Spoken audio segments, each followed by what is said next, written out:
K സാജന്റെ തിരക്കഥയിൽ ഷാജി കൈലാസ് സംവിധാനം ചെയ്യുന്ന മാസ് ആക്ഷൻ പടം. ജോർജ് ജോർജ് നായകനായ വരവിന്റെ ആകർഷണങ്ങളിൽ ഒന്ന് ഈ പേരുകൾ തന്നെയായിരുന്നു. ഏതൊരു ആക്ഷൻ പടത്തിന്റെയും വിജയരഹസ്യം കഥാപാത്രങ്ങളോട് തോന്നേണ്ട ഇമോഷണൽ കണക്റ്റാണ്. അതു സെറ്റായാൽ വെള്ളിത്തിരയിലെ ഇടിക്ക് കൈയടി ഉയരും, പ്രേക്ഷകർ വിസിലടിക്കും.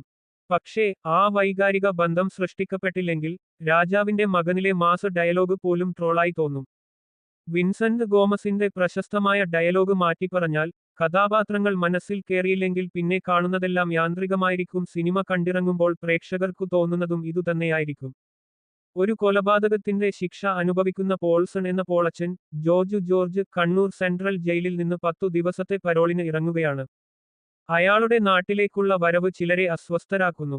പരോളിന്റെ കാലയളവിൽ ആ നാട്ടിൽ നടക്കുന്ന സംഭവങ്ങളാണ് സിനിമയെ മുന്നോട്ട് കൊണ്ടുപോകുന്നത്. പ്രധാന വില്ലനായി അവതരിക്കുന്നത് മുരളി ഗോപി അവതരിപ്പിക്കുന്ന മേടയിൽ കൊച്ചേട്ടൻ എന്ന കഥാപാത്രമാണ്. കുറച്ചെങ്കിലും സ്വാഗ് ഉള്ളത് ഈ കഥാപാത്രത്തിനാണ്.